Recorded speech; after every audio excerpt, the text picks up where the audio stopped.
Good afternoon. My name is Austin. I'm a salesman here at Mercedes-Benz of Manchester, and thank you so much for your interest in our brand new 2020 GLB 250. This vehicle has never been produced by Mercedes-Benz. It is a brand new SUV in Mercedes-Benz lineup. Right now it is slotted right in between the GLA 250 and the GLC 300. As you can see, this vehicle is a beautiful polar white color. Underneath the hood, we have a 2-liter 4-cylinder turbocharged engine, which makes 221 horsepower and 258 pound-feet of torque. First, we'll take a look at the beautiful LED headlights that this vehicle has with wraparound LED light bars. Moving around to the side, we'll take a look at the beautiful 18-inch Mercedes-Benz rims that come standard on the GLB.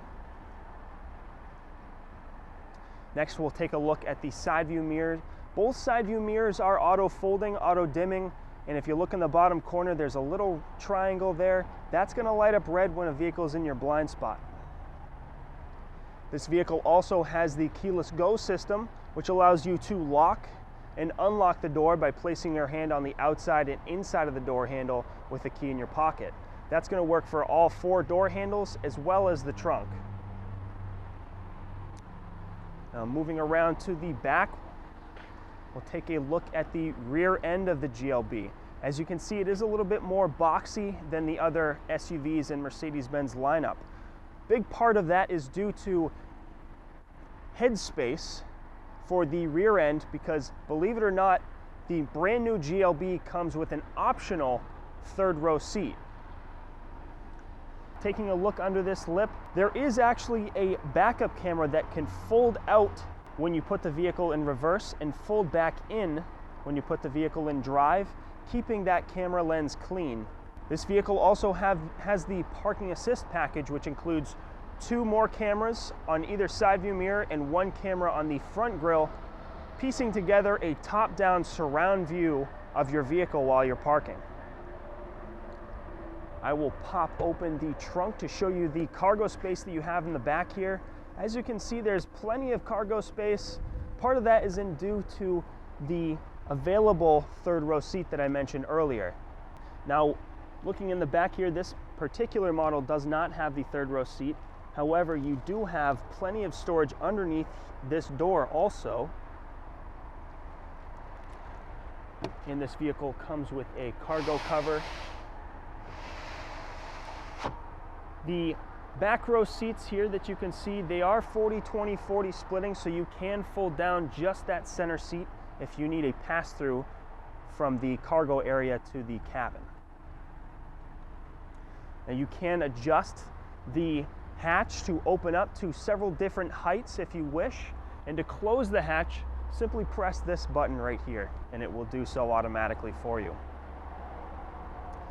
Now, moving around to the passenger side, I'll open up the rear door to show you the beautiful macchiato beige MB Tex interior. Checking out this back seat, as you can see here, you have a little loop. You can pull that loop and it will fold down the rear seat. You also have a little lever on the front of the seat that allows you to push it forward and push it back. This gives more leg room to the 3rd row passengers when you have a vehicle equipped with that option. Now, moving inside the front seat of the vehicle, first we'll take a look up at the beautiful panoramic sunroof that this vehicle has. As you can see, there are 2 panels. Only the front panel will slide back and open up for you, but you can, as you can see, close both panels, shading out the sunlight if you would like to.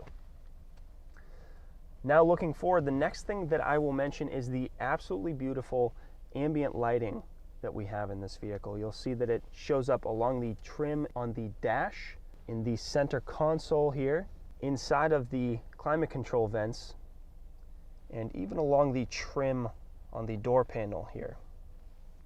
There are even a few effects for the ambient lighting system. Next, taking a look at the center console here, I'll open up this compartment to show you the room you have inside. You also have 1 USB-C port inside of there. Close that up and move forward here. Take a look at the control panel for the GLB. Now, first I'll mention the brand new touchpad for the GLB. As you can see, it works a lot like the touchpad on a laptop. Now, this touchpad is one of 4 different ways that you can control the infotainment system and the settings inside the vehicle, and I will cover the other 3 ways in just a minute here. Next, looking back at the control panel, first I'll mention the dynamic select switch here. That's going to allow you to change into any of the 5 drive modes that this vehicle has.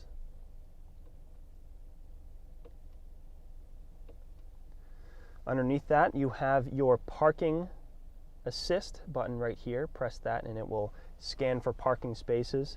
Below that, you have a quick menu button for your vehicle settings, and this star brings you right to your favorite settings.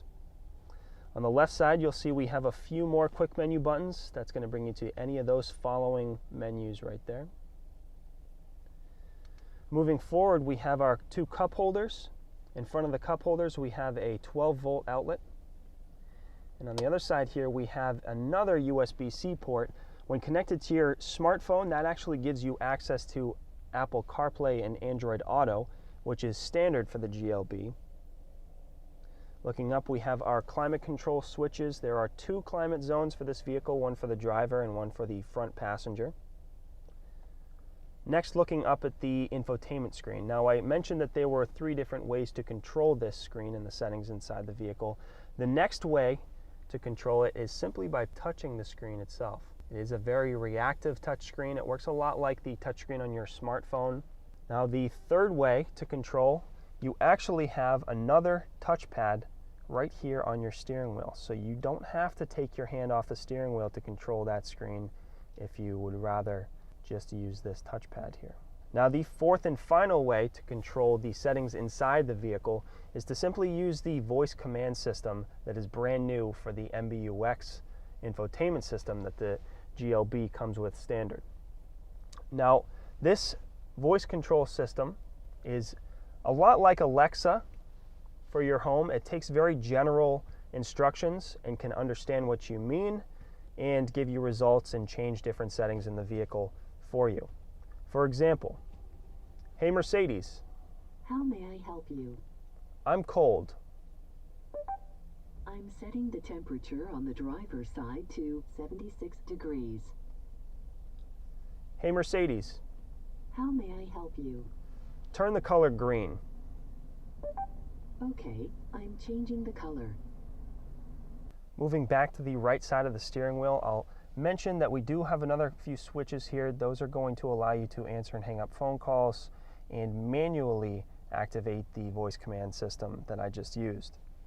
On the left side of the steering wheel, you'll see that there's another touchpad here on this side. What that actually allows you to do is control and change the different information displayed inside the gauge cluster screen in front of me. You'll see that you have 2 different gauges.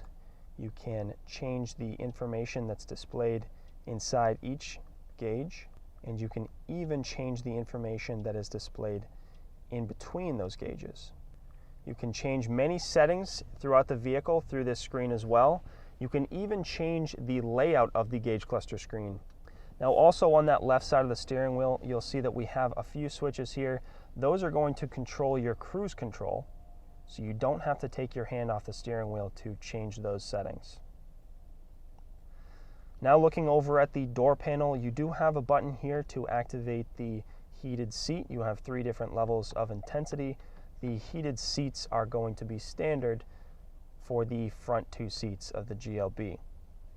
You also have a few switches here. Those are going to allow you to change your seat position. You also have 3 memory buttons here so that you can set 3 different preset seat positions. Thank you so much for watching. Again, my name is Austin. If you have any additional questions, feel free to contact me at 603-669-6788. My extension is 220-211. You can also email me at alunt@driveprime.com.